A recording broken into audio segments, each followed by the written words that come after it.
ओ भाई साहब, अब यदि मैं इस कागज को जलाऊंगा तो आप देख रहे होगे इसकी बनेगी राख। ये देखो, ये भी माचिस की तीली भी जली, तो इसको वापस माचिस की तीली में नहीं बदला जा सकता, ये भी एक केमिकल चेंज है। हेलो क्लास 10, क्या हाल चाल, सब बढ़िया है? आ गए हैं, चलो हम फिर से एक और नई वीडियो लेकर के गजेंद्र सर केमिस्ट्री चैनल पर।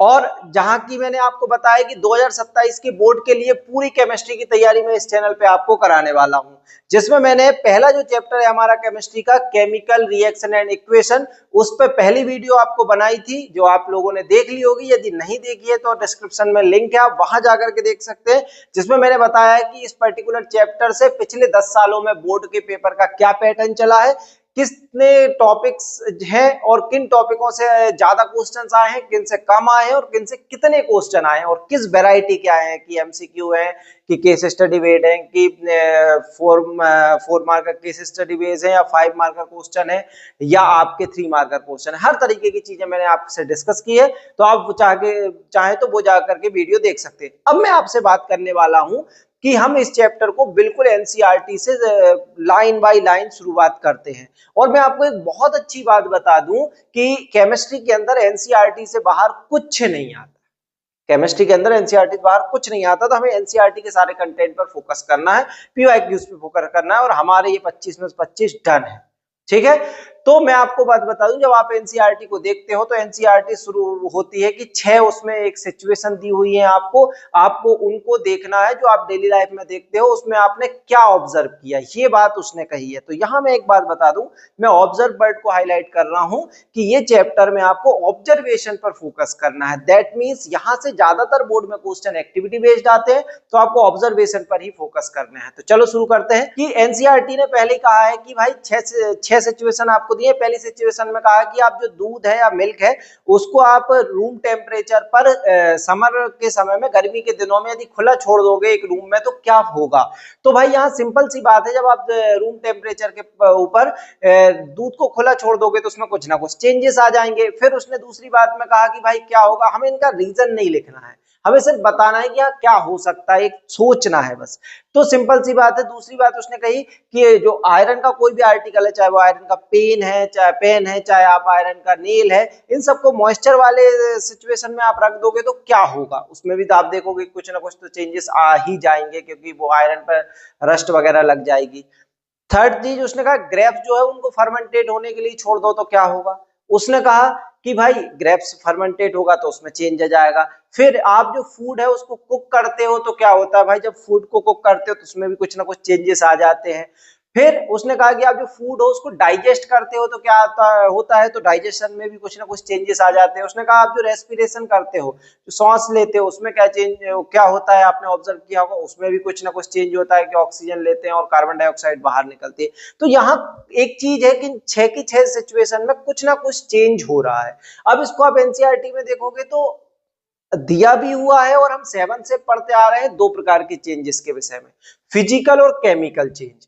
तो हम आगे बात करेंगे अब इनकी। चलो मैं पहले आपको फिजिकल और केमिकल चेंज समझाता हूं। भाई फिजिकल चेंज क्या होता है कि जब ऐसा चेंज जिसमें किसी भी सब्सटेंस या कोई भी मैटर है उसके कंपोजिशन में चेंज ना हो, जबकि केमिकल चेंज ऐसा होता है जिसमें कंपोजिशन में चेंज हो जाता है।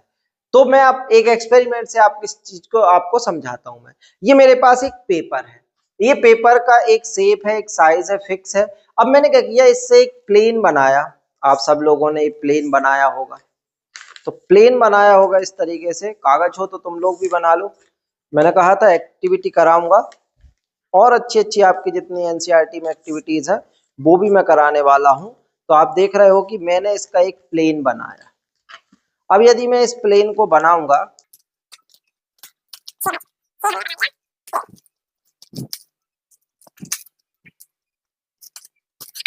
यहां जैसे ही मैंने एक बहुत गंदा सा प्लेन बनाया, लेकिन बना लिया। इसमें जब हमने प्लेन बनाया तो आपने देखा होगा एक पूरा आपका रेक्टेंगुलर, भाई कहां जा रहा है, अभी उड़ना नहीं है, एक रेक्टेंगुलर शेप में पूरा का पूरा एक पेज था जिसको हमने एक प्लेन का शेप दे दिया। यहाँ चेंज हुआ शेप में, ठीक है, यहाँ शेप में चेंज हुआ। तो ये जो चेंज है इसमें कोई कंपोजिशन में चेंज नहीं हुआ, जो पेज था वो पेज वैसे ही का वैसा रहा। अब मैं यदि आपको बात करूं तो ये जो है वो एक फिजिकल चेंज है। फिजिकल चेंज याद रखने के लिए आप हमेशा एक बात याद रखना, जहां ये कुछ चेंज मैं बता रहा हूँ ये जहां हो वहां फिजिकल चेंज हो। पहला, यदि किसी चीज की शेप में चेंज हो जाए, शेप कुछ था फिर बाद में कुछ हो गया, वहां गारंटी से फिजिकल चेंज होगा। जहां साइज में चेंज हो जाए वहां गारंटी से फिजिकल चेंज होगा। दूसरी चीज, तीसरी याद रखना, जहां फिजिकल स्टेट में चेंज हो जाए, कोई चीज सॉलिड थी लिक्विड हो गई, तो वहां हमेशा फिजिकल चेंज होगा। जैसे एक एग्जांपल मैं इसका बताऊं कि आपने पानी लिया, पानी का फॉर्मूला H2O होता है, आपने उसको फ्रीजर में रख दिया तो वो आइस में कन्वर्ट हो गया, लेकिन आइस का फॉर्मूला भी H2O ही रहेगा। या आपने यहाँ लिक्विड से वाटर क्या हो गया, सॉलिड, या आपने उस पानी को बॉईल किया, बॉईल करोगे तो वेपर बनेगी, वाटर वेपर, उसका फॉर्मूला भी H2O ही रहेगा। तो यहाँ फॉर्मूला चेंज नहीं होगा। दैट मीन्स यहाँ कंपोजिशन चेंज नहीं हो रहा है। हाइड्रोजन जितने हैं दो हैं तो दो ही है सब जगह, और ऑक्सीजन एक है तो एक ही है, सेम 2:1 के रेशो में है। थर्ड थिंग, यदि मैं आपको चौथी चीज मैं आपसे बात करूं तो कलर में चेंज होता है। जहां आपको कलर में चेंज होता दिखे वहां भी फिजिकल चेंज होगा। ठीक है, अब मैं आपको बताता हूं कि एक तो मैंने बताया कि कंपोजिशन में चेंज कभी भी फिजिकल चेंज में नहीं होता है, जबकि केमिकल चेंज में हो जाता है। कंपोजिशन में चेंज मतलब वहां कोई केमिकल रिएक्शन होकर के न्यू सब्सटेंस बनता है। अब कंपोजिशन चेंज होगा मतलब न्यू सब्सटेंस बनेगा, तो फिजिकल चेंज में कभी भी न्यू सब्सटेंस नहीं बनता, जबकि केमिकल चेंज में जो है वो न्यू सब्सटेंस बन जाता है। तीसरी चीज कि जो फिजिकल चेंज है वो हमेशा रिवर्सिबल होता है। मतलब मैंने इससे कागज बना दिया, अब कागज से मैं इसको फिर से प्लेन से फिर से उसी शेप में ला सकता हूँ। आप वाटर को आइस में कन्वर्ट कर दो, आइस को वाटर में कन्वर्ट कर दो, ये हो जाता है। बट केमिकल चेंज में ऐसा नहीं होता। अभी मैं आपको करके बताऊंगा, केमिकल चेंज रिवर्सिबल नहीं होता है। तो यहाँ पे मैं आपको इस एक्सपेरिमेंट से यही बताना चाह रहा हूँ कि फिजिकल चेंज की कुछ प्रॉपर्टीज है कि यहाँ पे फिक्स है कि जो आप 7 से पढ़ते आ रहे हो कि कंपोजिशन चेंजेस नहीं होने, लेकिन यहाँ पे केमिकल में चेंजेस हो जाने, नया सब्सटेंस बन जाना है। Is it clear? अब एक इस एक्सपेरिमेंट से इसको समझो। मैं क्या करता हूँ, इसमें आग लगा देता हूँ, जहां भी बर्निंग होगी वहां आपको फिजिकल चेंज दिखेगा।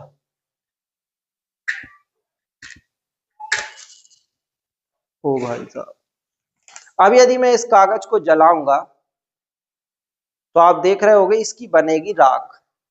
ये देखो, ये भी माचिस की तीली भी जली, तो इसको वापस माचिस की तीली में नहीं बदला जा सकता। ये भी एक केमिकल चेंज है, जितनी लकड़ी जल गई। अब यहाँ देखो, ये आपका कागज जल रहा है, इससे जो एश निकल रही है, राख निकल रही है, वो राख जो है वो नया कंपोजिशन, नया सब्सटेंस है, और इसको वापस से उसी कागज के फॉर्म में कन्वर्ट नहीं किया जा सकता। जैसे मैंने प्लेन से कर दिया था, अब इससे नहीं किया जा सकता। ये जो आपकी एश बन रही है, इस एश को कन्वर्ट नहीं किया जा सकता। समझ पा रहे हैं आप? तो एक कागज की जो बर्निंग है वो एक केमिकल चेंज है। क्यों? क्योंकि यहाँ ना ही शेप में चेंज आ रहा है, ना ही यहाँ साइज में चेंज आ रहा है, यहाँ कलर में चेंज भी नहीं आ रहा है। यहाँ पूरा का पूरा कलर में खैर चेंज आएगा थोड़ा सा, लेकिन यहाँ पर आपका सब्सटेंस ही चेंज हो गया। अब ये कागज नहीं रहा किसी भी रूप में। ठीक है, इसने राख या एश का रूप ले लिया है, तो that is a chemical change. Is it clear? आप इसको जलते हुए देखो, और साथ ही साथ आपको स्क्रीन पे मेरे साथ नोट्स भी चल रहे हैं, तो आप उन नोट्स को भी प्रॉपर देख सकते हैं। अब एक चीज और, जो कि एनसीईआरटी एग्जाम्पलर के अंदर एक क्वेश्चन दिया हुआ है। एनसीईआरटी एग्जाम्पलर जब आप निकालोगे तो एनसीईआरटी एग्जाम्पलर में एक क्वेश्चन दिया हुआ है कि भाई, कि एग्जाम्पलर में जब आप जाओगे, पहले ही क्वेश्चन दिया हुआ है, मल्टीपल चॉइस क्वेश्चन है, which of the following is not a physical change. कुछ 4 ऑप्शन दिए हैं, पूछा है कि कौन सा फिजिकल चेंज नहीं होगा। तो चलो देखते हैं क्या दिया हुआ है इसमें। कि पहला ऑप्शन है boiling of water to give a water vapour. मैंने अभी बताया कि वाटर को आप बॉइल करोगे तो क्या होगा कि वाटर वेपर बनेगी, उसका फॉर्मूला भी सेम रहेगा, कंपोजिशन चेंज नहीं होगा। That means that is a physical change. और उसने पूछा है कि इनमें फिजिकल चेंज कौन सा नहीं है, दैट मींस केमिकल चेंज के विषय में पूछा है। सेकंड ऑप्शन है, तो पहला तो कभी नहीं हो सकता। सेकंड ऑप्शन है melting of ice to give water, वही स्टेट चेंज हो रही है मेल्टिंग ऑफ आइस में, दैट इज, ये भी फिजिकल चेंज है, दैट मींस ये भी सही ऑप्शन नहीं हो सकता। सी ऑप्शन है कि जो आपका dissolution of salt in water, water के अंदर डिसोल्यूशन हो रहा है सॉल्ट का, सॉल्ट फिर से अपने सॉलिड स्टेट में आ रहा है, तो यहाँ पे स्टेट चेंज हो रहा है, that means that is not a chemical change, ये फिजिकल चेंज है। फोर्थ, कंबसन ऑफ, हाँ, कंबसन ऑफ एलपीजी, एलपीजी जो है उसका जलना, तो मैंने अभी कागज को आपको जला के दिखाया था, तो बर्निंग कभी भी हो that is always chemical change, क्योंकि बर्निंग में सब्सटेंस वापस रिवर्सिबल नहीं हो सकता, जलने के बाद कोई चीज उसी स्थिति में नहीं आ सकती, तो ये हमेशा इरिवर्सिबल होता है, दैट मींस ये केमिकल चेंज होगा, इसलिए ऑप्शन डी सही है। तो आई होप आपको फिजिकल चेंज समझ आया होगा। हमारी वीडियोस पसंद आ रही हो तो अपने दोस्तों के साथ शेयर करो और हमारी कम्युनिटी को बढ़ाओ, तो केमिस्ट्री को मैं आपके लिए बहुत आसान करने वाला हूं, ठीक है। नेक्स्ट वीडियो में मिलेंगे, केमिकल रिएक्शन और क्या है, रिएक्टेंट क्या है, प्रोडक्ट क्या है, और कैसे हम एक केमिकल रिएक्शन को पहचान सकते हैं, उसके बाद आने वाली है लगातार एक्टिविटीज। तब तक के लिए धन्यवाद।